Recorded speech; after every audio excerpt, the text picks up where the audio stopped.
My name is Douglas Anderson. I'm 63. I teach machining at a county trade school in Ohio, and 20 years ago I sold my shares in a company I built with my own hands. Last October, on a Friday night, my son pulled into my driveway and left his engine running. My daughter-in-law sat in the passenger seat and never got out. My granddaughter pressed her hand flat against the back window, and my son looked down at the gravel and said, "Dad, my wife thinks it's better if you don't come around the kids anymore." I didn't argue. I picked up my coat. What I never told him, what I never told anyone in my family, is what I gave up in the spring of 2005, and why one piece of paper with my name on it was the only thing holding his whole company together. Before we go further, please take a moment to like and subscribe, and drop your city and your local time in the comments so I know who's sitting with me tonight. Now let me take you back to Friday, October 3rd, 7:40 in the evening. I was in the garage wiping oil off my hands when the headlights swung across the door. October 3rd, 41 degrees. I remember because I'd been putting a new belt on the bandsaw and my fingers had gone stiff. Ethan's truck came up the gravel and stopped short of the turnaround. He'd been driving that truck 4 years. I'd helped him buy it. He got out. He did not shut off the engine. That's the part I noticed first before I noticed anything else about his face. A man shuts off his engine when he means to stay. Ethan left his running headlights on, exhaust curling up white in the cold. "Hey, Dad." "Hey, son, this is a surprise." It was. He hadn't been out to the house since June. Sloane sat in the passenger seat. She looked straight ahead through the windshield, phone face down on her knee. She didn't wave. She didn't roll the window. She didn't get out.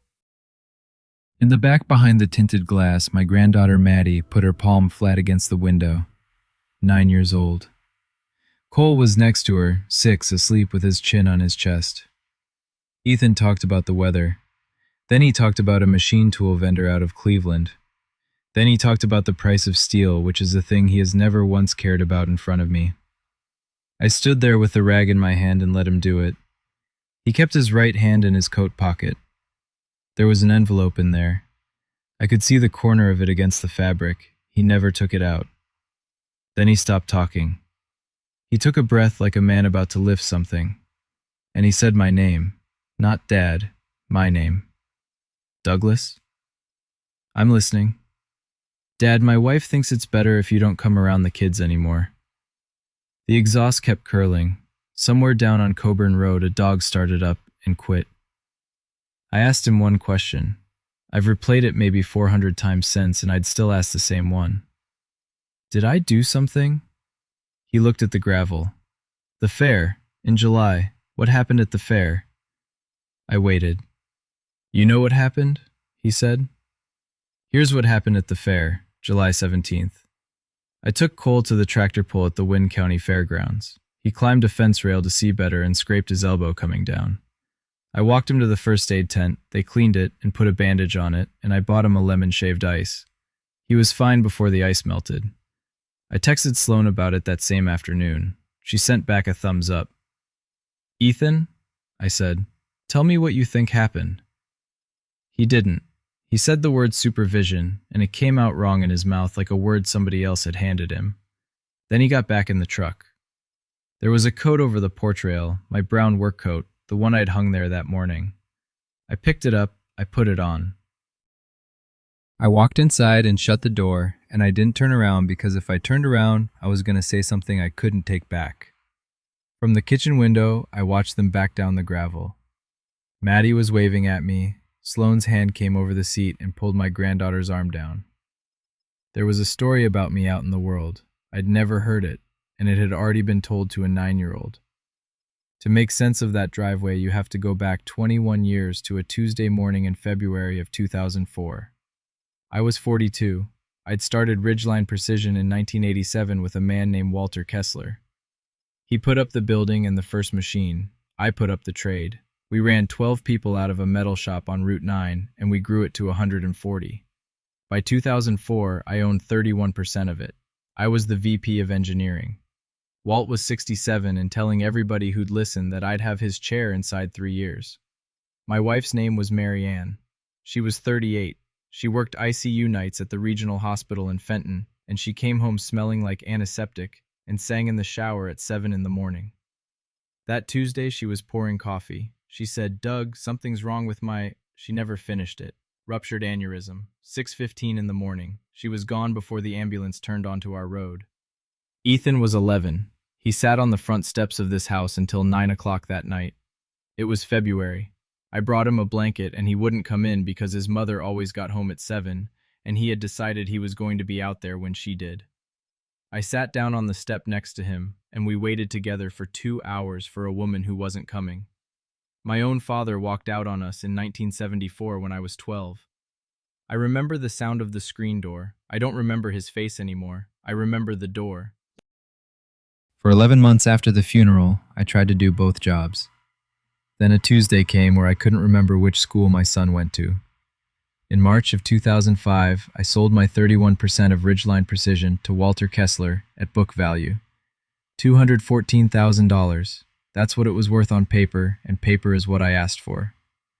Walt argued with me for 3 hours in his office with the door shut. He called me a fool. He offered me a multiple. He offered to hold the shares in trust. He offered to buy me a manager so I could work half days. I told him half days don't exist in that chair, and he knew it. Then I turned down the chair. "Put it in the minutes, Walt," I said. "Book value. No favors, no story." He signed. He was crying, which I had never seen and never saw again. At the door, he stopped me. "Someday your boy needs to hear this from you, Doug." 2 weeks later, I took a job teaching machining at the Wynn County Career Center. A third of the money. But it let out at 3 o'clock. Summers off. Every holiday my son had, I had. I paid off this house with the buyout. I put Ethan through Ohio State with the rest of it. When he graduated in 2016, there was $900 left in that account, and I closed it. And I never told him why. I was raised to believe a man who lists what he gave up is handing his own child a bill. You don't do that.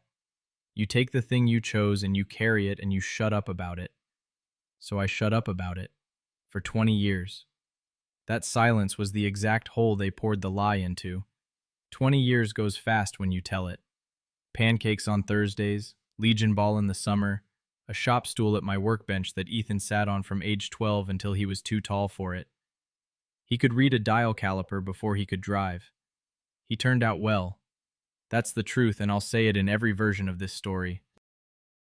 But there was a crack in it. He grew up believing his father had quit. He watched Walt Kessler get bigger and watched me grade projects at a folding table. When he was 19, he said it out loud in this kitchen. "You settled, Dad. Just say it." I didn't correct him. That was my rule. That was also my mistake. He met Sloan Voss in 2013 in Columbus. They married in 2014.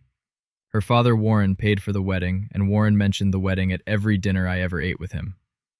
Ethan hired on at Ridgeline in 2016. Walt died in 2022. In 2023, the board made my son CEO at 30 years old on Nora Kessler's nomination. He hated that part. He never said so. He didn't have to. In 2024, the company signed an 18-month branding contract with a firm called Voss and Vale Creative. That's Sloan's company. The job was to build the Ridgeline story. I saw a brochure draft that fall. It said founded by Walter Kessler. I laughed and set it back down on the counter. I told Ethan somebody in marketing needed a proofreader.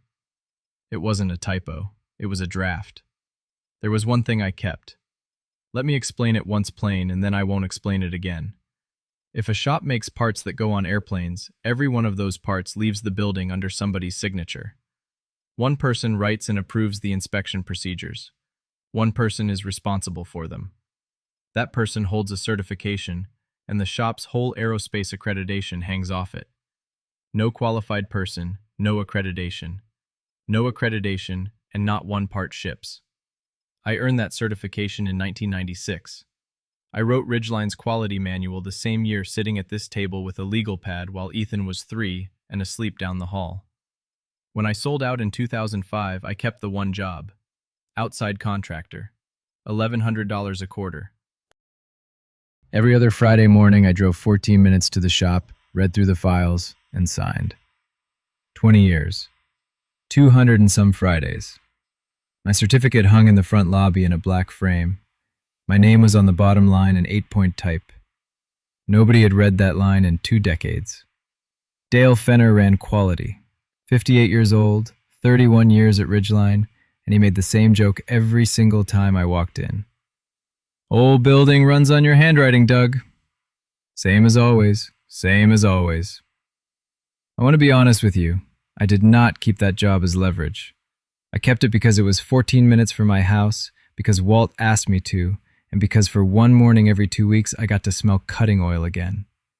It was the smallest thing I owned. It was also the only thing they never thought to take. Now let me tell you what I actually stood to lose, because it wasn't a company. Thursdays. Pancakes at 7:15, the burned first one always mine.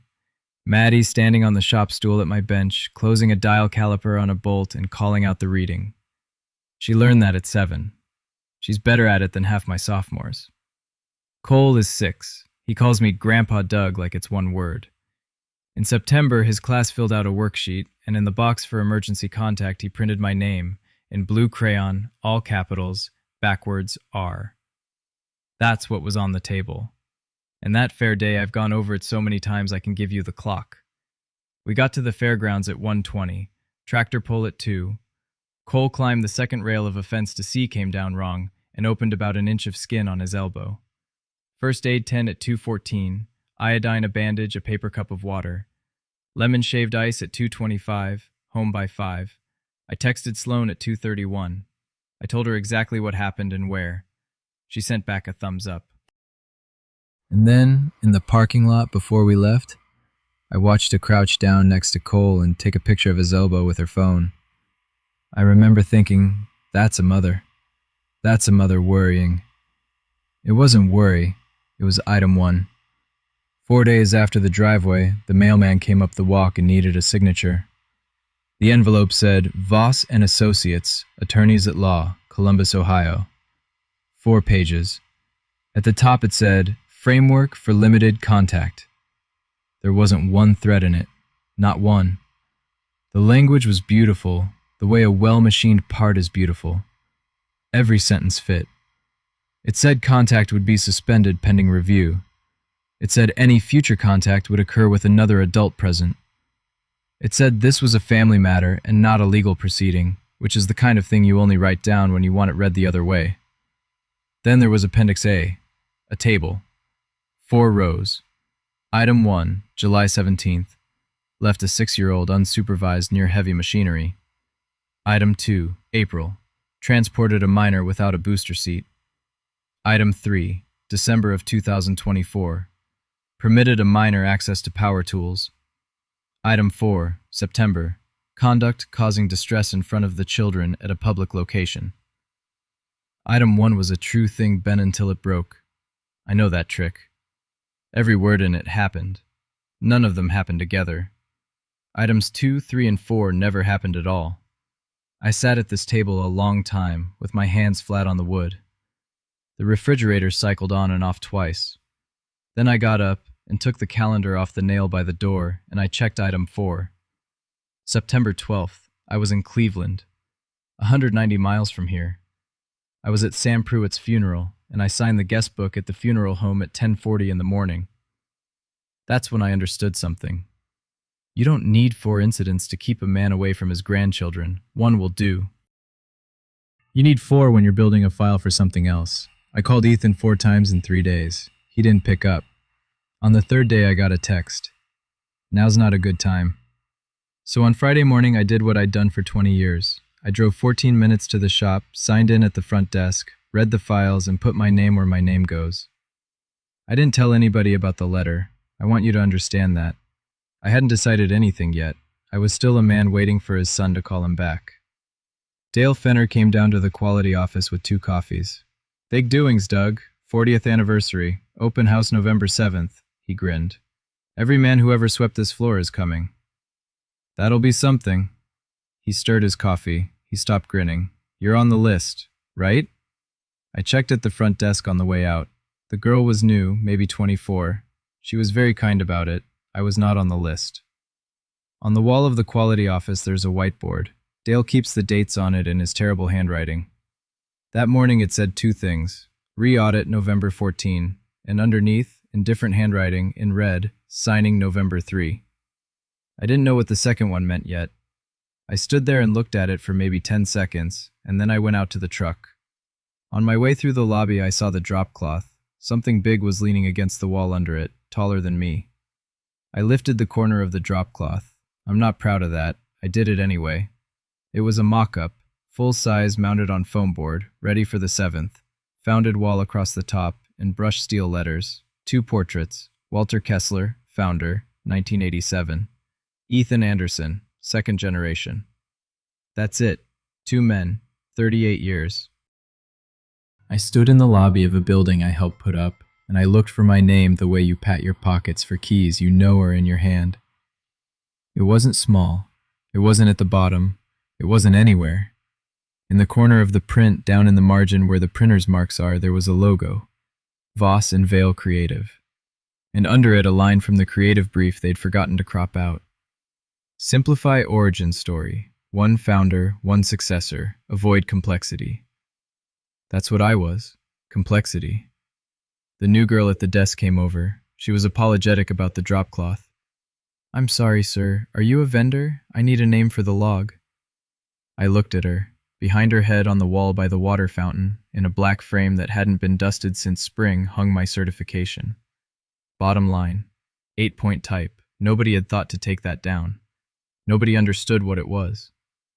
"Contractor," I said. "Put down contractor." They took my name off the wall. They left it on the certificate. In about 3 weeks, that was going to matter more than anything else in this story. Ethan finally agreed to lunch on the 20th at Delroy's on Main. He looked bad. He'd lost 15 pounds. His hand shook picking up the water glass, and he switched hands to hide it. And then, God help him, he told me everything. Not because he trusted me, because he had nobody left to say it to. There was a private equity firm out of Chicago, Meridian Fork Partners. They were buying 40%. Signing was November 3rd. There was a 3-year earnout tied to Ethan staying in the chair. Grant Voss, Sloane's little brother, was going up for CFO at the same board meeting. He said Sloane hadn't slept in a month. He said the house was bad. He said, "Dad, I'm so tired I can't see straight." I believed every word of that. I still do. Then he slid a piece of paper across the table. Acknowledgement letter, 1 page, my signature line at the bottom. It said I acknowledged a lapse in supervision on July 17th. It said I agreed all future contact would occur with another adult present. "It's not about believing it, Dad," he said. "It's about her feeling safe." "Who wrote this?" He didn't answer. "Ethan, who wrote it?" "Warren." He looked out the window at the street. "He said if you sign this, we don't need the other 3. I sat with that.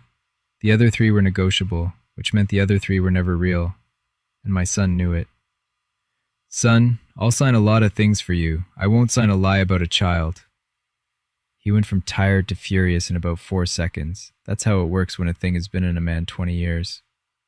"You want to talk about backbone? Keep your voice down. You sold out at book value. Book value, Dad. You took a shop teacher job, Ethan. You quit on the company. You quit on Munt's whole life." The lunch rush was on. 3 tables turned to look. Sherry stopped in the aisle with a coffee pot in her hand and didn't move.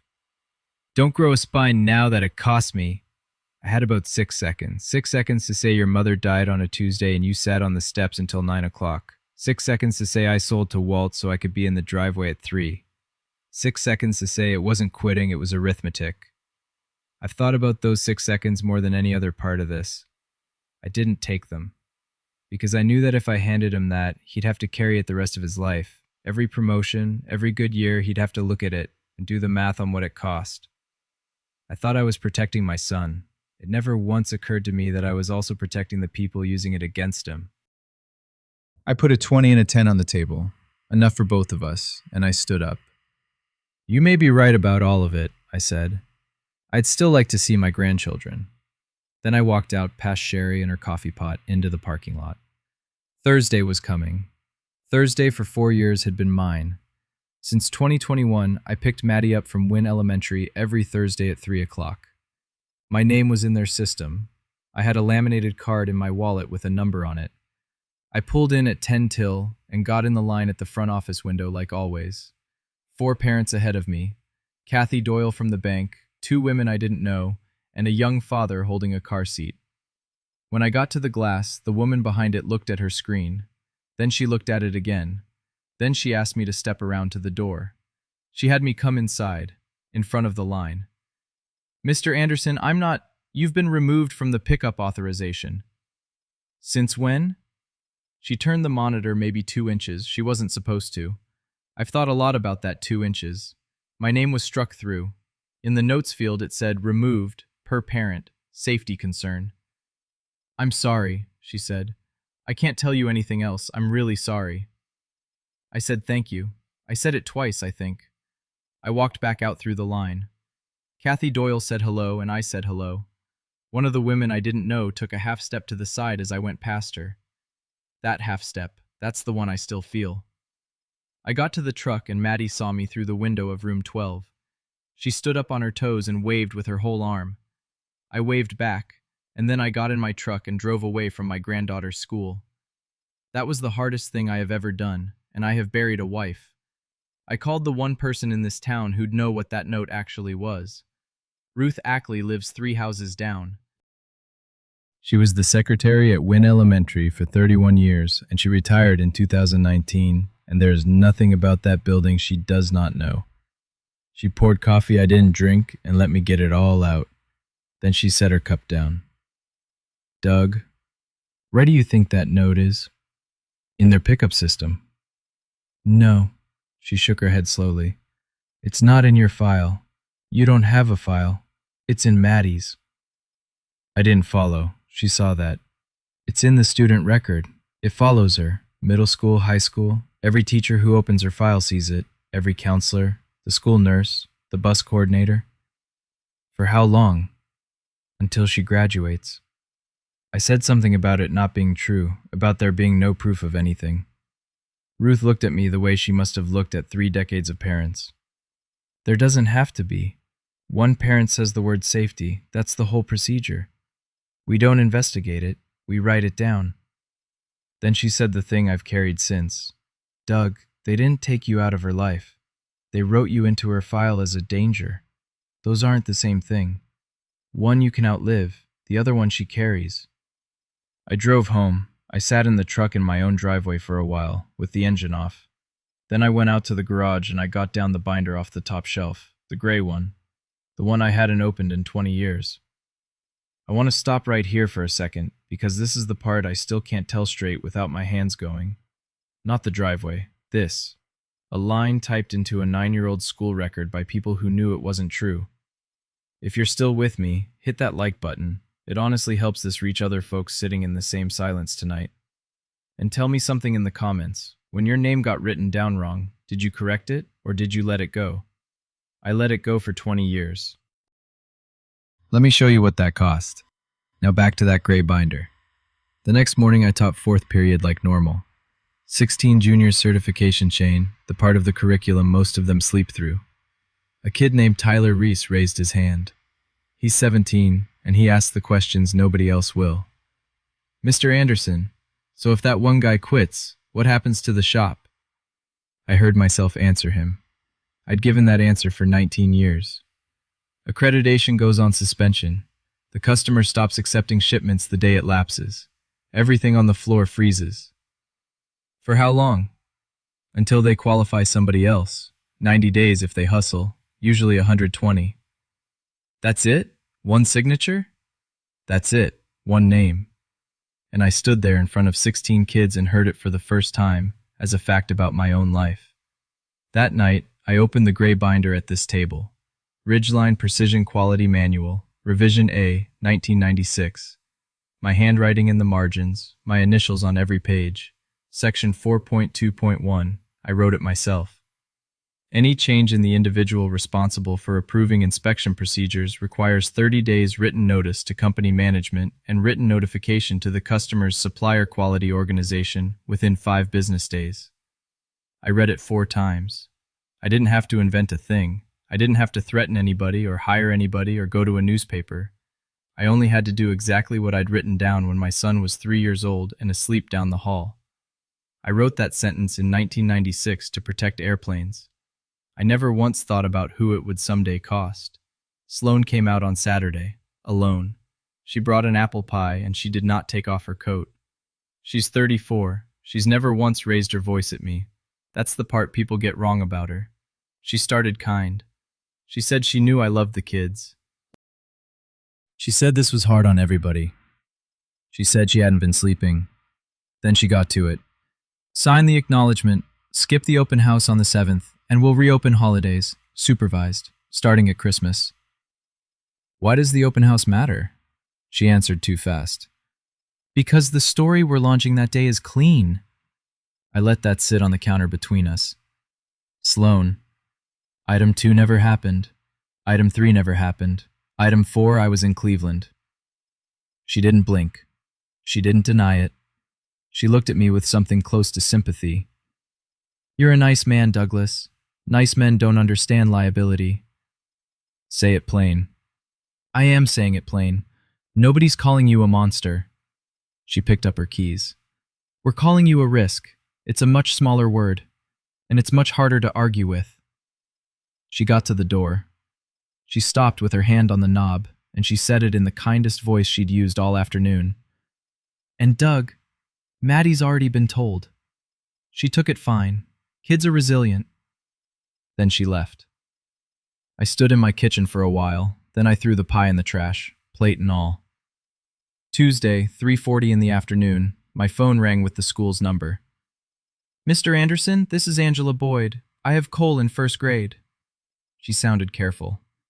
It's a small thing. It's probably nothing. Go ahead. We did a family drawing today. Cole drew 5 people. All right. Then he took a marker and crossed one of them out. I sat down on the tailgate. When I asked him about it, he said, she stopped. He said that's Grandpa Doug, he's not allowed. The wind came across the school lot. I could hear the flag line ticking against the pole. And then he asked me a question, and that's really why I'm calling. She took a breath. He asked if Grandpa was in trouble with the police. I didn't say anything for a bit.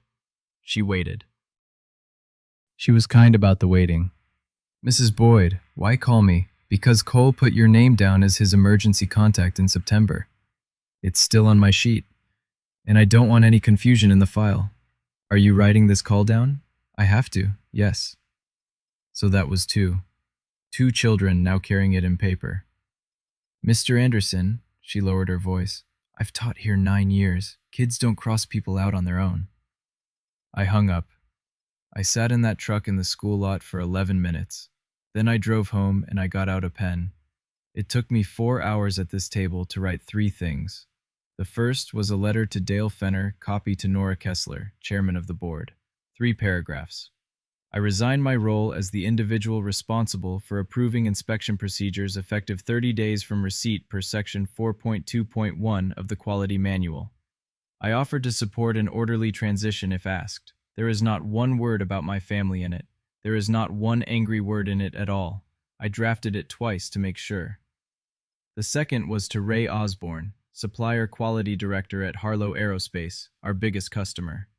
Notification of a change in the responsible individual within 5 business days as the contract flowdown requires. I want to be clear about this one. I did not choose to send it. That letter was not a decision. It was an obligation I took on in 1996 and never got out of. The third was 1-page handwritten to my son. It was about the spring of 2005, about Walt Kessler and 3 hours behind a shut door, about book value, about a job that let out at 3 o'clock. There was no accusation in it. I didn't ask him for anything. The last line was, "You don't owe me anything for it. That was the whole point, Dad." 2 of those letters were procedure. One of them was 20 years late. I mailed all 3 at the same window at the Marbury post office at 10 minutes to 5 on a Wednesday afternoon, and then I went home and mowed the lawn. For 2 days I did nothing at all. I mowed, I put a new blade on the miter saw, I took Pilot, my dog, out to the reservoir and let him ruin himself in the mud.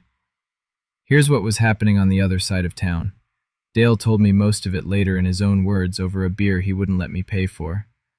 My letter hit his desk Thursday morning. He read it twice.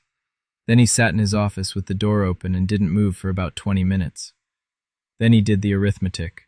Re-audit November 14th, 18 days out, qualifier replacement 90 to 120 days, grace period on elapsed accreditation, there isn't one.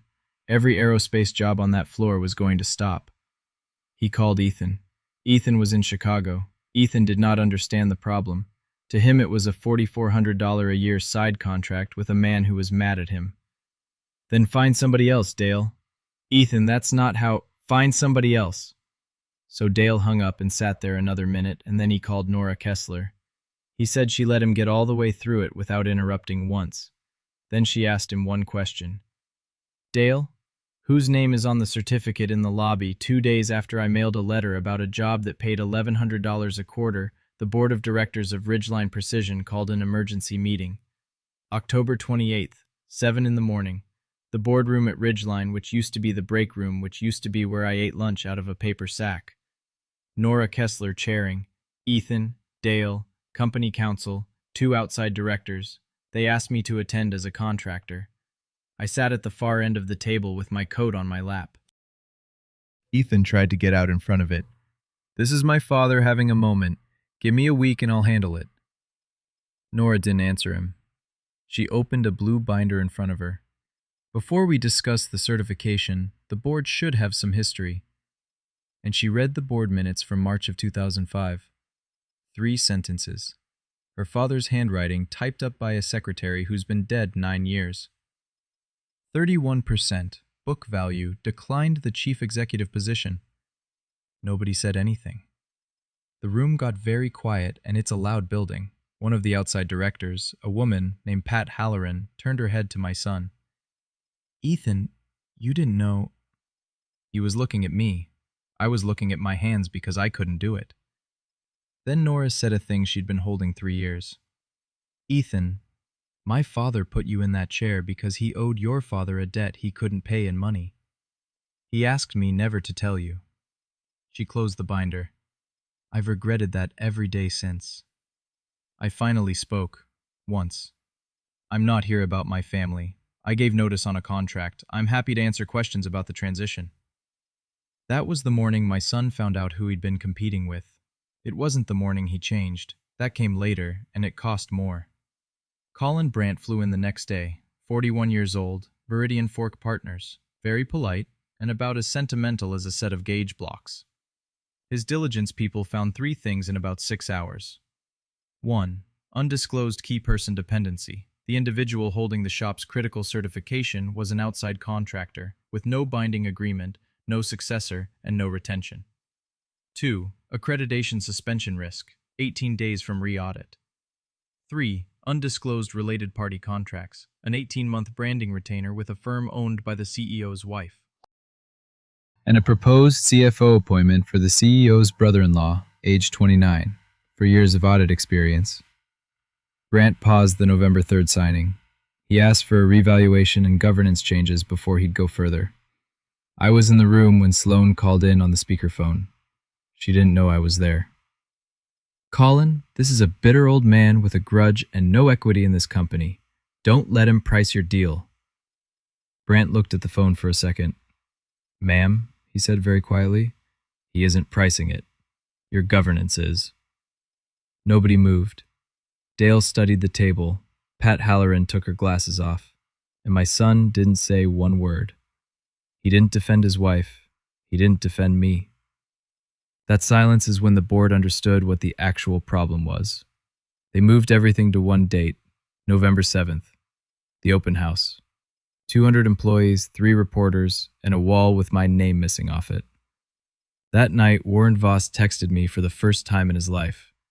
You've made an expensive point. Ohio gives grandparents nothing. Enjoy the win. I need to be honest with you before we walk into that building.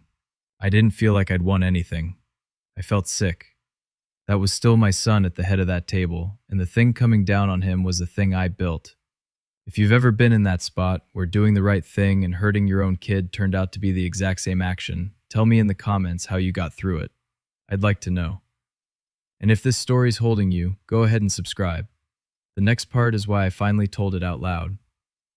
So, November 7th, They cleaned that shop like a church. Every machine wiped down and shut off. Bunting on the crane rail. Burgers going on a grill out in the parking lot so the whole floor smelled like cutting oil and charcoal at the same time.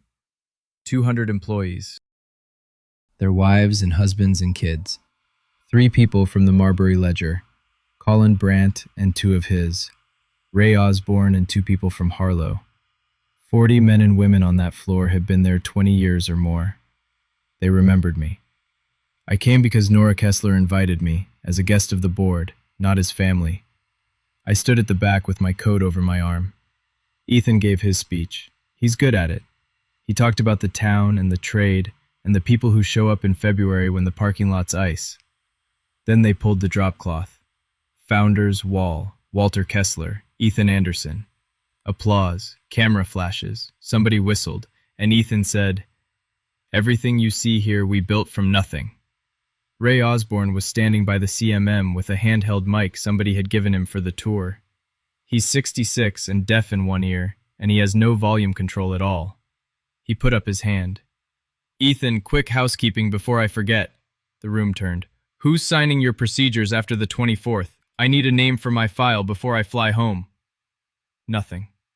My son opened his mouth and nothing came out. Dale Fenner looked at the floor. Colin Brandt looked at Nora. Nora looked straight ahead. The ceiling fans ticked over. 9 seconds. I counted them. Then Ray turned around to find somebody who'd know, and he found me. His whole face came open. "Doug Anderson. Well, there's my name." He came through that crowd like a man late for a train, and shook my hand in front of 200 people.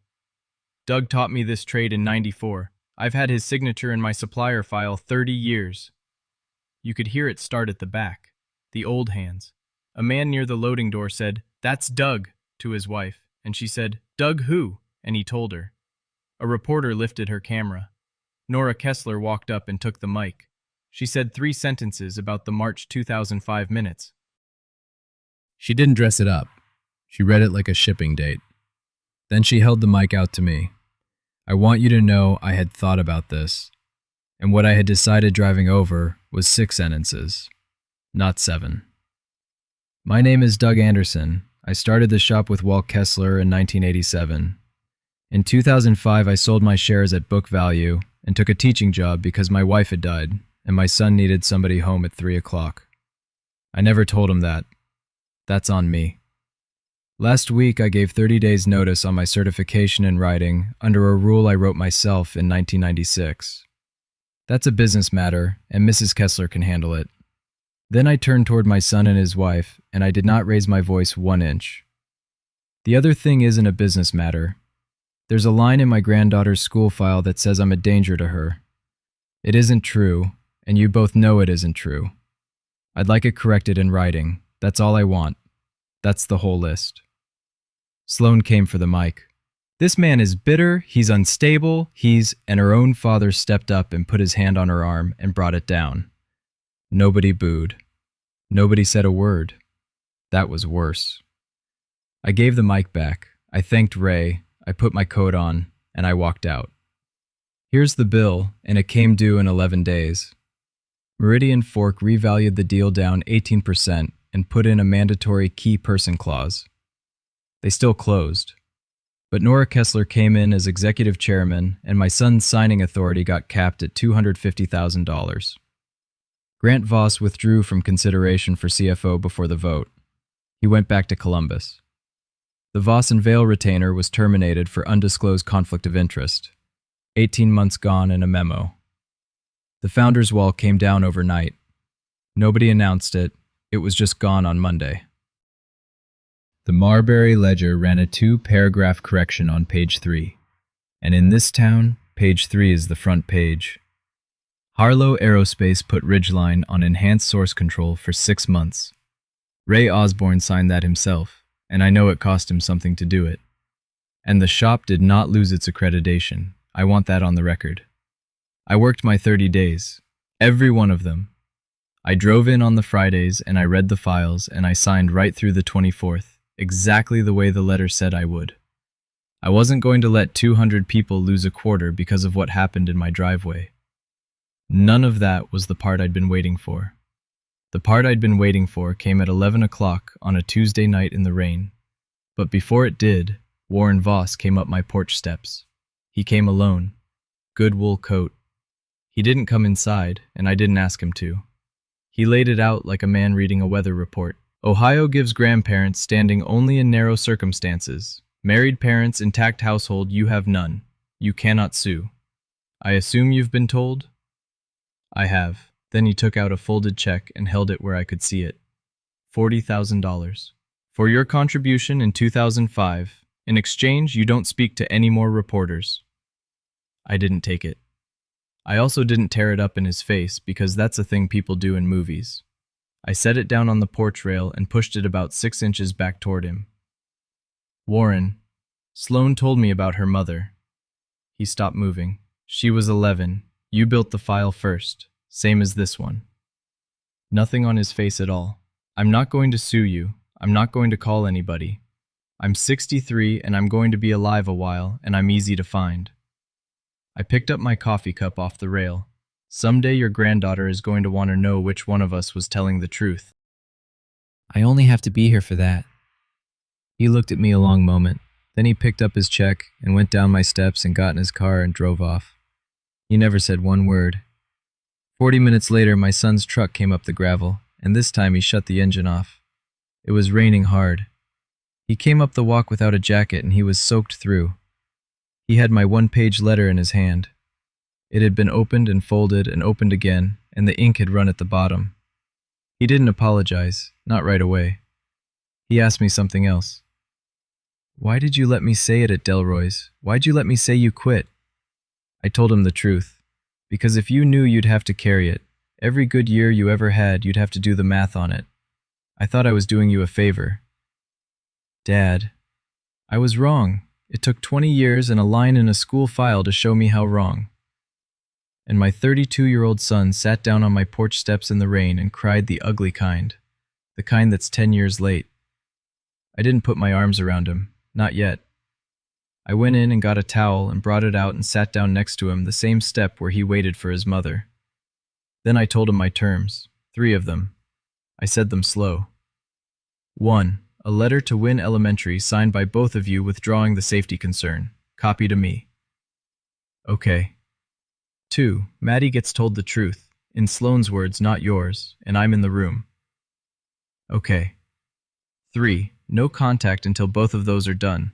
That's not me punishing you. I'm just not doing this twice. He wiped his face with the towel. Yes to all 3. Then he said the hard part. She won't. She did. It took 41 days. December 18th, she came to the house. She didn't bring anything this time. Her firm had lost 3 clients after the story worked its way to Columbus. She and Ethan had started counseling in November. She told me both of those things flatly, like line items. Then she sat down at my kitchen table and talked about being 11 years old. Her mother, the list of incidents, the calls her father logged, and the school forms and the way it all took about 14 months. The afternoon her mother stopped trying. I learned it as a language, Douglas. She turned her cup around on the table. I didn't know there was another one. I didn't say it's all right. It isn't all right, and she'd have known I was lying. That explains it, I said. It doesn't fix it. Sign the letter. I put it in front of her. She looked for a pen and I gave her the one out of the jar by the window. It was Mary Ann's. Blue barrel-chewed cap. I've kept it in that jar since 2004. Her hand shook. It took her 3 tries to get the date right. When she finished, she said one more thing I hadn't asked for. Items 2 and 3 and 4. Those weren't mine. My father wrote them. You signed them. I know. I know that's not better. She left. The letter went out on a Friday. The school called me the following Tuesday, and what they said was not what I expected. They said the note was already gone. Removed the same afternoon it came in. The woman on the phone told me she'd done it herself and then gone out to her car for a minute. My name went back on the pickup authorization effective January 6th. Now let me tell you where things stand because I don't want anybody thinking this ended with a parade. In February, I signed a contract with Ridgeline Precision. 12 months. I trained two of their people up to qualify as my replacement. $145 an hour, capped at 20 hours a month, 30-day termination either direction. Both sides had lawyers read it. That's about $35,000 a year. I am not a rich man. I drive a 2011 F-150 with a bad passenger window. Nora offered me a board seat. I said no. She asked again in March. I said no again. Nora, I'm not coming back. I'll train your people, I'll sign what I'm qualified to sign, and I'll go home at 3 o'clock. That's the deal I made in 2005, and it still holds. Grant Voss is auditing in Columbus. Dale Fenner got promoted to Director of Quality, which should have happened in 2015. Warren Voss hasn't been at a holiday since. That wasn't my doing. That was his daughter's. And they put the Founders Wall back up in April with 3 names on it. I wasn't there when they hung it. I was teaching 4th period. Sloan told Maddie at my kitchen table on a Saturday in January. Ethan sat on one side of her. I sat across. She used her own words. I'll give her that for the rest of my life. I told you something about Grandpa that wasn't true. I said it because I was scared. That isn't a good enough reason. Maddie listened the way 9-year-olds do, which is with her whole face. Then she reached into her backpack and took out a piece of paper folded in 4. It was Cole's drawing. 5 people. 1 crossed out. I took it off Mrs. Boyd's desk in November, she said. I didn't believe it. I just didn't know how to say that to a grown-up. Her mother put a hand over her mouth. Then Maddie looked at me and asked the only question that ever really mattered. Grandpa, when I waved at you at school and you kept walking, did you think I was mad at you? It took me a second. No, sweetheart, I knew you weren't. I just didn't want you getting in trouble for waving.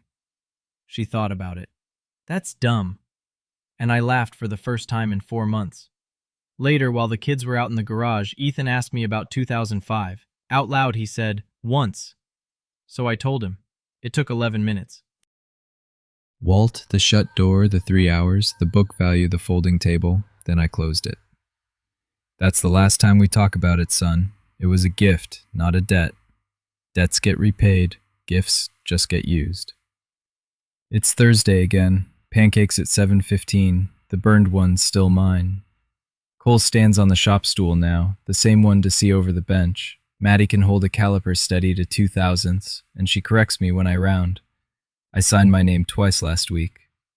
On Tuesday, I approved a set of inspection procedures for a bracket that'll go into an aircraft carrying about 180 people. Somebody's mother will be in seat 14C, and she'll never know my name, and that's exactly how it should work. On Thursday, I signed a permission slip for Maddie's field trip to the Science Center in Columbus. On the line that says parent or guardian, her mother added me to the form. Same pen, same hand, same name. One of them keeps a wing on an airplane, the other one puts a 9-year-old on a bus. I'll be honest with you, I don't know which one I'm prouder of. And at 63, I've stopped pretending it's the first one. My coat's on the hook by the kitchen door. It's been there since January. I don't have to pick it up anymore. Here's what 20 years and 1 letter taught me, and then I'll let you go. You don't have to get even with anybody. You just have to stop lending them the one thing they never paid for. Your name. Say your terms out loud. Say them once, then hold them. That isn't revenge. That's just the price going back to what it always was. So let me leave you with a choice, and I do want your answer on this one. If you'd been standing in that driveway, would you have signed their letter to keep the grandkids, or would you have held the line and risked losing them? There's no right answer. I've argued both sides at 2 in the morning. Tell me which one you'd pick and why. And if this one stayed with you, there's another story linked down in the description I think you'll want next. About a woman who found out at a will reading exactly what her family thought she was worth. I'll see you there.